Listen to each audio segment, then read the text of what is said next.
Bienvenue sur ma thérapie. Dans le cadre du chapitre sur le calcul intégral, nous allons aborder dans cette vidéo la notion de différentiel. Considérons une fonction grand F continue sur un intervalle AB et son graphe. Alors, soit un point P d'abscisse x, son ordonnée grand F de x, et un point Q distinct du point P, respectivement d'abscisse x plus delta x et d'ordonnée grand F de x plus delta x. Alors, vous avez vu en 5e année que pour passer de l'abscisse x à l'abscisse x plus delta x pour le point P pour aller jusqu'au point Q, il y avait un accroissement fini noté delta x. À cet accroissement arbitraire choisi delta x correspond donc un accroissement delta y qui correspond à la différence des ordonnées entre le point Q et le point P, à savoir grand F de x plus delta x moins grand F de x. Si on relie le point P au point Q, la droite PQ, notée petit s, est séquente au graphe de la fonction grand F. Elle a pour coefficient de direction, on parlera aussi de coefficient angulaire dans le cadre d'un repère orthonormé, le taux d'accroissement de grand F sur delta x. La pente de cette séquente est donc égale à delta y sur delta x. Alors on va prendre un exemple concret. Monsieur Nidas est chocolatier et il s'intéresse à l'influence du prix du lait sur le prix du chocolat au lait. Le prix du kilo de chocolat, grand P, est lié au prix du litre de lait x par la fonction suivante. P de x est égal à 10x carré. Donc c'est une fonction que tu connais bien, c'est une parabole. Ce prix est donné en euros. Actuellement, le prix d'un kilo de chocolat au lait de qualité est de 10 € environ pour un prix du litre de lait avoisinant les 1 euro. Alors cette fonction, P de x est égal à 10x carré, elle passe bien entendu par l'origine, 0, 0. Lorsque le lait est à 1 euro, on remplace dans la fonction donc l'image de x égale 1 est donnée par 10 fois 1, donc 10 €. Et donc nous allons noter un point P, on retrouve le point P de notre exemple théorique. Ce point P a une abscisse qui vaut 1 et son ordonnée en remplaçant dans la fonction vaut 10.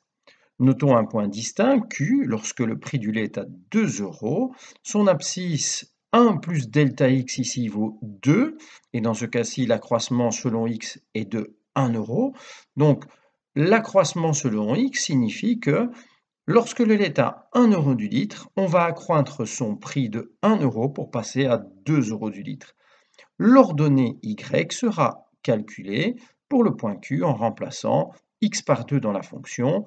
Donc, lors d'un accroissement delta x qui vaut 1 euro, on va avoir un accroissement delta y de 30 €, puisqu'on va passer d'un prix du lait de 10 à 40, le prix du chocolat au lait de 10 à 40 € du kilo.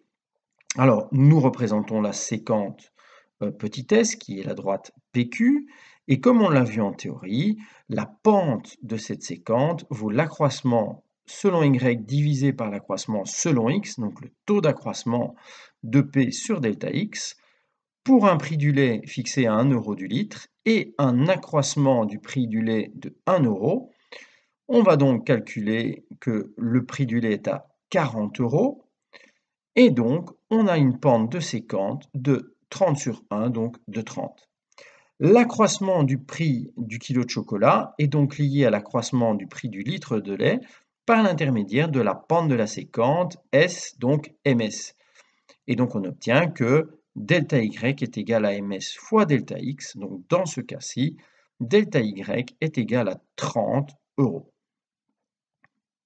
Alors, lorsque l'accroissement fini delta x va tendre vers 0, il va devenir infinitésimal. Donc, je reprends mon graphique théorique. La séquente petit s va donc s'approcher de plus en plus de la tangente à la courbe représentée sur le graphique. Agrandissons la zone autour du point P afin de distinguer des petites variations finies autour de ce point P. Donc avec cette loupe, nous allons voir ce qui se passe autour du point P. Alors, je ne travaille pas encore avec un accroissement infinitésimal, mais je travaille avec un accroissement du prix du lait qui devient tout petit. Alors, le grand delta x va s'écrire petit delta x. Alors, pour cette variation petit delta x, elle va engendrer une petite variation du prix du chocolat au kilo, et on va la noter petit delta y.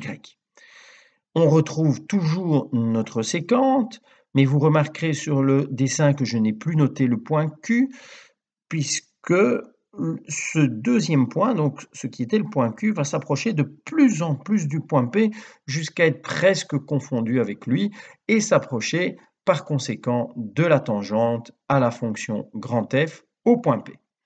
La droite séquente au graphe de la fonction aura pour coefficient directeur le taux d'accroissement de grand F sur petit delta x.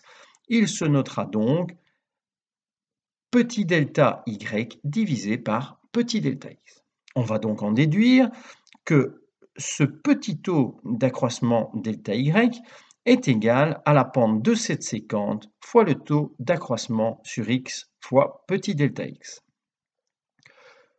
Plus la variation finie va diminuer et plus la séquente S va se rapprocher de la tangente T au graphe de la fonction grand F. On va donc obtenir que la pente de la tangente va presque être égale à petit delta y sur petit delta x. On va donc commettre une petite erreur sur la pente de la tangente, puisqu'au fait, on travaille encore avec une séquente, mais les deux points étant tellement rapprochés, puisque je travaille avec un accroissement fini très petit, que les deux pentes seront presque les mêmes. Et de cette manière, on peut déterminer que la petite variation sur y, petit delta y, est presque égale à la pente de la tangente fois la petite variation petit delta x. La droite t tangente au graphe de la fonction S a pour coefficient de direction. Alors, je vous rappelle ce qu'on avait vu en dérivée en 5e année. La pente de la tangente, c'est la limite lorsque delta x tend vers 0, donc lorsque cet accroissement fini s'approche de plus en plus de 0, et c'est le rapport de f de x plus delta x moins f de x sur delta x. On va donc obtenir une bonne approximation de petit delta y et de f' de x par f' de x qui est la pente de la tangente à la fonction au point P, c'est ça. Elle sera presque égale à petit delta y sur petit delta x et par conséquent, petit delta y sera presque égal à la dérivée de la fonction grand F fois l'accroissement très petit, petit delta x. Alors, on va reprendre l'exemple du chocolat. Le prix donc était fonction du prix du lait et était représenté par la fonction 10x carré. Alors, je reprends mon point P, mais cette fois-ci, je n'ai plus un point Q qui est donné pour un point d'abscisse x égale 2, mais je vais choisir un prix du lait fort proche de 1, donc légèrement supérieur. Je vais travailler avec 10 cents d'accroissement selon x. Donc, au lieu de travailler avec du lait à 1 euro du litre, je vais travailler avec un lait à 1,10 € du litre. L'accroissement du prix du chocolat va être légèrement supérieur et va être fonction de la pente donc de la séquente. Et comme elle est très proche de la tangente, on a vu qu'on pourrait l'approximer par cette pente de la tangente fois l'accroissement du prix du lait. Je remplace dans ma fonction cette fois-ci x par 1,1. Donc lorsque le lait est à 1,10 € du litre, le prix du chocolat passe à 12,1 € du kilo. Par conséquent, la pente de la tangente vaut donc 12,1 moins 10, donc 2,1, divisé par 0,1, ce qui me fait 21. Donc, lorsque j'avais un point P et un point Q pour un accroissement fini de 1 euro du litre, j'avais une pente de séquente de 30. Cette fois-ci, lorsque je travaille avec un accroissement de 10 cents sur le prix du lait, la pente de la séquente est de 21. Par conséquent, le prix du kilo de chocolat va être lié à cet accroissement, ça on l'a déjà vu, et donc pour une petite variation du prix du litre de lait delta X de 10 cents, la petite variation sur le prix du chocolat sera de 21 fois 0,1, c'est-à-dire de 2,1 euros du kilo. Donc, je vous rappelle que si le chocolat est à 10 euros du kilo, c'est parce que le lait est à 1 euro du litre. Quand le lait passera à 1,10 € du litre, le prix du chocolat va s'accroître de 2,1 euros pour passer à 12,1 euros. En reprenant cette fois-ci notre exemple et en diminuant encore l'accroissement du prix du lait pour 1 cent, donc quand le lait passe à 1 euro et 1 cent, la pente de la séquente maintenant n'est plus égale à 21, mais elle passe à 20,1 et l'accroissement du prix du chocolat va être fixé par 20,1 fois 1 cent, donc 0,01, c'est-à-dire 0,201.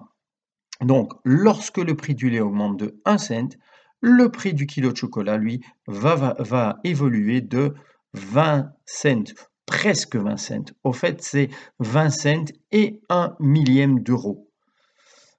Si on reprend notre fonction P de x et qu'on la dérive pour rechercher la pente de la tangente, parce qu'on a déjà la pente de la séquente, et on sait que quand les points sont très proches, cette pente est très proche de celle de la tangente, la dérivée de 10x carré, c'est 20x.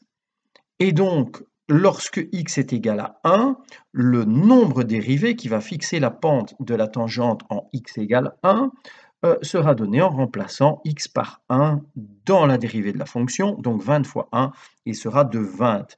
Donc la pente de la séquente est de 20,1, et si les points étaient absolument confondus, donc c'est pour un accroissement infinitésimal, on aurait la pente de la tangente qui vaut 20. Par conséquent, une bonne approximation de l'accroissement du prix du kilo de chocolat est donnée par delta y est presque égal à P' de x fois delta x, donc dans ce cas-ci 0,2. Donc pour un lait à 1 euro du litre et un accroissement du prix de celui-ci de 1 cent, l'erreur commise sur l'accroissement du prix du chocolat serait d'1 millième d'euro, donc soit 1 dixième de cent. On ne voit même plus la différence. Le prix serait de toute façon arrondi au cent près. Et lorsque ce petit accroissement, donc cette petite variation, petit delta x, va devenir une quantité infinitésimale, on va la noter dx.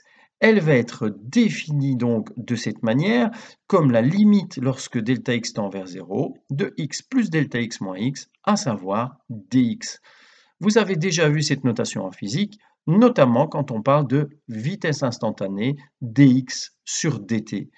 Alors, si dx est défini de cette manière, on va donc définir dy comme la limite quand delta x tend vers 0 de f de x plus delta x, qui était l'ordonnée du point Q, moins f de x, qui est l'ordonnée du point P. Et on obtient cette petite variation infinitésimale sur l'axe des y, dy.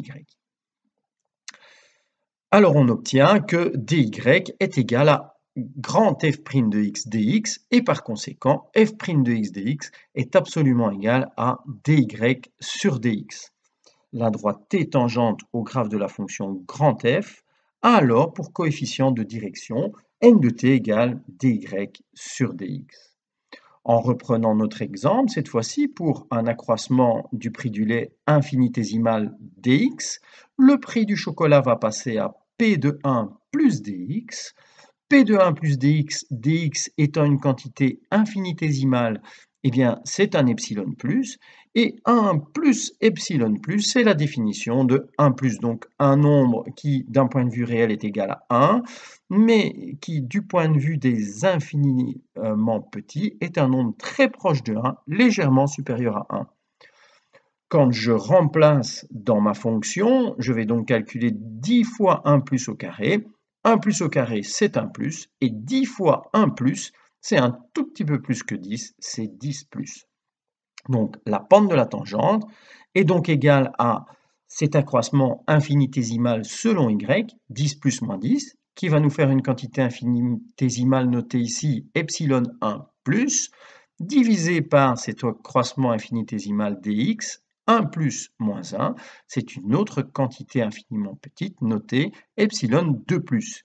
Il est à noter que ces deux epsilon ne sont pas les mêmes, ils sont liés par un rapport qui est celui de la pente de la tangente, donc de la dérivée de la fonction au point d'abscisse 1, donc le nombre dérivé de cette fonction en x égale 1, et donc par conséquent, le dy au numérateur, c'est epsilon 1 plus, est donc 20 fois plus grand que l'epsilon 2 plus du dénominateur qui correspondait à l'accroissement infinitésimal dx.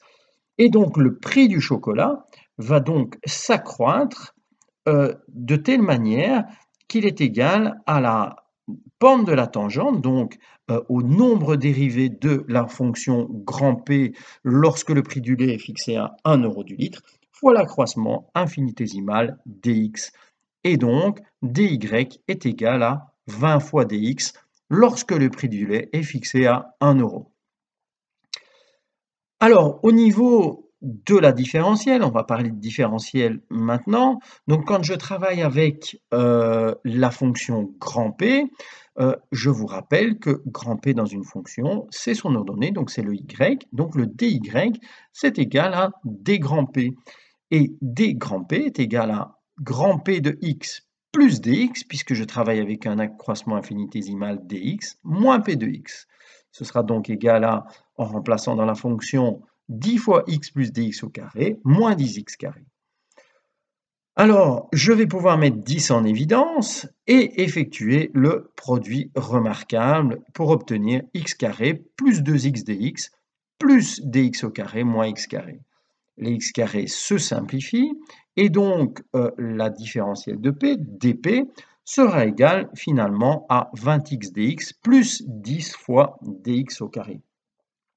Je vous rappelle que dx est un infiniment petit positif. Quand je l'élève au carré, il devient négligeable par rapport à l'infiniment petit de départ dx. Donc 10 dx au carré sera négligeable par rapport à 20x dx. Et donc cette différentielle de P, dP est égale à 20x dx. Le 20 et le dP. Le dP, la différentielle par rapport à P, et le 20x qui n'est autre au fait que la dérivée de la fonction grand P de départ. On va donc pouvoir écrire que dP est égal à grand P de x' fois dx. La variation du prix du chocolat dP est proportionnelle à la variation dx du prix du lait. Si la variation du prix du lait est infiniment petite, le facteur de proportionnalité est la dérivée de la fonction grand P. Dx est appelé la différentielle de x et dp la différentielle de p. Et par définition d'une dérivée, donc je la rappelle ici, la fonction grand f' de x est égale à la limite lorsque delta x tend vers 0 de l'accroissement selon y f de x plus delta x moins fx sur l'accroissement delta x. Et donc je peux écrire que cette dérivée, comme nous venons de le voir, grand f' de x est égal à dy sur dx. Comme la fonction grand f de x, donc grand f est égal à y, on peut définir df comme un objet mathématique tel que d grand f est égal à dy. La différentielle d grand f représente donc la variation infinitésimale de l'accroissement dy lors d'un accroissement infinitésimal dx, ce qui la lie à la dérivée de la fonction grand f. Avec notre exemple sur le chocolat, lorsque le prix du litre de lait est à 1 euro, si je reprends ma fonction grand P, en la dérivant, j'obtiens que le nombre dérivé lorsque le prix du lait est égal à 1, P' de 1, est égal à la limite lorsque x tend vers 1 de px moins p1 sur x moins 1. On obtient donc un cas d'indétermination 0 sur 0. Je vais remplacer p de x par l'expression analytique de la fonction 10x carré, moins le prix du kilo de chocolat lorsque le lait est à 1 euro, moins 10. J'obtiens donc 10x carré moins 10 sur x moins 1. Je peux donc mettre 10 en évidence et factoriser x carré moins 1, c'est un produit remarquable, c'est x moins 1 fois x plus 1. Dans cette limite, comme nous l'avions fait en cinquième, on peut simplifier les x moins 1 qui sont en fait la cause du 0 sur 0. Donc ce sont ces deux infiniment petits identiques au numérateur et au dénominateur qui donnent 0 sur 0. En les simplifiant, puisqu'ils ont exactement la même dimension infinitésimale, j'obtiens une limite lorsque x tend vers 1 de 10 fois x plus 1. Lorsque je remplace x par 1, je n'ai plus de problème d'indétermination. 10 fois 1 plus 1, 10 fois 2, 20. Je retrouve le nombre dérivé de la fonction p lorsque x est égal à 1. Et par conséquent, dp est égal à 20 fois dx. Epsilon 1 plus est donc égal à 20 fois epsilon 2 plus. Je vous rappelle que epsilon 1 plus est la variation, donc la différentielle du prix du chocolat, dp, et epsilon 2 plus est la différentielle du prix du litre de lait, dx. Lorsque dx devient suffisamment petit, donc lorsqu'il devient une quantité infinitésimale, on écrit donc que df est égal à grand F' de x dx. Puisque f est une primitive de petit f et que c est une constante réelle, alors je vous rappelle ce qu'on avait vu dans la vidéo précédente sur les primitives, alors l'expression analytique de toute primitive est de la forme grand F de x plus c, et donc finalement on retrouve notre intégrale indéfinie, le petit f de x c'est l'intégrante, je vais donc intégrer f de x dx, pour me donner une primitive grand f de x dont la dérivée vaut petit f de x, et en ajoutant la constante d'intégration c, j'obtiendrai une famille de primitives. Cette famille de primitives est donc égale à l'intégrale indéfinie. Nous avons donc relié notre chapitre précédent. Et donc ici, je représente donc en rouge ma fonction qui est censée représenter le prix du chocolat. J'ai une droite en pointillé qui représente au fait la séquente à la fonction rouge. Donc en fait, c'est ma droite PQ. Le point P est fixé donc d'abscisse 1 et d'ordonnée 10. Et je peux observer les variations au fait du prix du litre de lait. Donc là, pour l'instant, à l'écran, je regarde l'abscisse du point Q. Donc le lait est à 0,79 cents du litre. Il s'approche de 1 euro du litre et donc par conséquent les ordonnées représentent le prix du chocolat. Voilà, maintenant les points sont confondus. La séquente est donc confondue avec la tangente. Maintenant, le prix du litre de lait est en train d'augmenter et donc le point Q s'écarte de plus en plus du point P et on voit la séquente s'écarter de plus en plus de la tangente à la fonction P de x au point d'abscisse P d'abscisse 1. Et donc, voilà cette petite animation qui a été faite ici. Le calcul différentiel ainsi conçu, s'il était un outil de calcul efficace, manquait d'un fondement rigoureux, en particulier en ce qui concerne la notion de quantité infinitésimale. La notion moderne de différentiel est l'outil algébrique qui permet de passer des accroissements finis grand delta x et grand delta y des variables à l'accroissement df de la fonction en se limitant au premier ordre d'approximation. Mathématiquement, il n'est plus question de petites variations, donc c'était les petits delta x et petits delta y, donc au fait ce sont des nombres réels mais très petits, très proches de 0, mais quand même des nombres réels, mais au fait ce sont des quantités infiniment petites et donc on pourra approximer les calculs au premier ordre, dont la définition va s'exprimer sous la forme d'une limite comme on vient de le voir.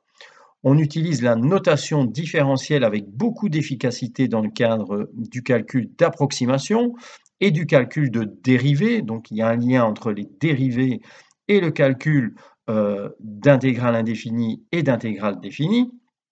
Elle facilite la formule de la dérivée de la composée de fonction. Donc, j'ai repris un petit exemple à la fin de cette vidéo. Elle se révélera très pratique dans les méthodes d'intégration par substitution, par changement de variable, que nous allons aborder au point suivant. Dans l'approche de Leibniz, la différentielle d'une fonction est son accroissement infinitésimal qui s'écrit comme une combinaison des accroissements infinitésimaux des différentes variables. Ainsi, pour une fonction petit f des variables x et y, son accroissement infinitésimal df s'exprimera sous la forme de df est égal à d de f sur d de x dx plus d de f sur d de y fois dy. C'est donc égal à p fois dx plus q fois dy, où df dx et df dy sont les dérivées partielles de la fonction f. La différentielle df peut être calculée au moyen de règles obtenues à partir des règles de différenciation. Donc on vient de voir que la différentielle df est égale à f grand f' de x fois dx, car grand f' de x est égal à df sur dx. Donc si je prends la fonction grand f x cube, la différentielle de x cube, donc dx cube, est donc égale à la dérivée de x cube prime fois dx. Et donc dx cube est donc égal à 3x carré dx, car la dérivée de x cube est égale à 3x carré, que je peux également noter avec l'opérateur de dérivée, dx cube sur dx. C'est une nouvelle façon de noter la dérivée d'une fonction. La différentielle de 5x carré moins 2x plus 1 est donc égale à 5x carré moins 2x plus 1 prime fois dx. La dérivée de 5x carré, c'est 10x. La dérivée de moins 2x, c'est moins 2. Et la dérivée d'une constante, c'est 0. Donc la différentielle de 5x carré moins 2x plus 1 est égale à 10x moins 2 dx. On aurait pu ici mettre le 2 en évidence pour obtenir 2 fois 5x moins 1 fois dx. Pardon.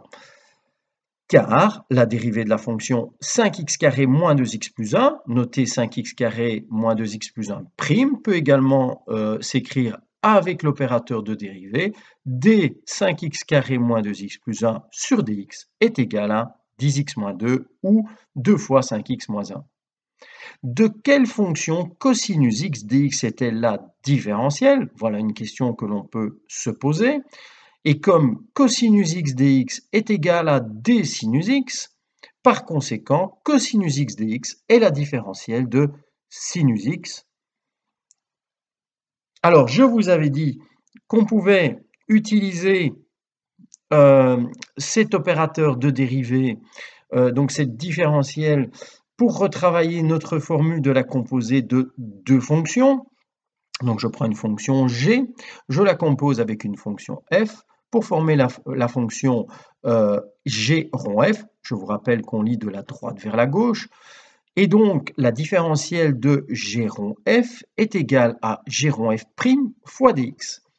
Et comme la différentielle de g rond f' peut être notée avec l'opérateur de dérivée d g rond f sur dx, je vais obtenir que dg rond f par rapport à dg, donc sur dg, fois dg sur dx, va nous donner cette dérivée. La fonction que nous avions dérivée précédemment s'obtenait à l'aide de cette formule. Et donc, on retrouve, quand je dérive ma fonction f et que je reprends à l'intérieur non pas la variable x, mais la variable g, ça représente la dérivée par rapport à la fonction g.